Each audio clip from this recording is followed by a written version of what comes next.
ఆంధ్రప్రదేశ్లో ఎండల తీవ్రత రికార్డు స్థాయిలో కొనసాగుతుండగా కొన్ని ప్రాంతాల్లో వర్షాలు కురిసే అవకాశముందని విపత్తుల నిర్వహణ సంస్థ తెలిపింది.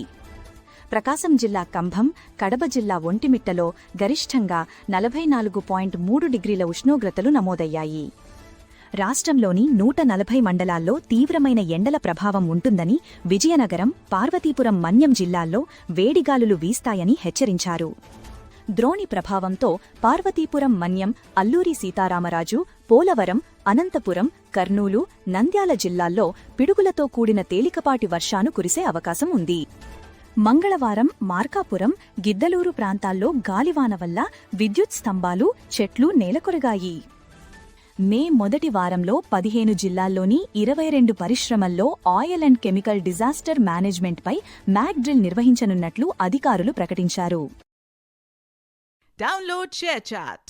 ఆంధ్రప్రదేశ్లో ఎండల తీవ్రత రికార్డు స్థాయిలో కొనసాగుతుండగా కొన్ని ప్రాంతాల్లో వర్షాలు కురిసే అవకాశముందని విపత్తుల నిర్వహణ సంస్థ తెలిపింది.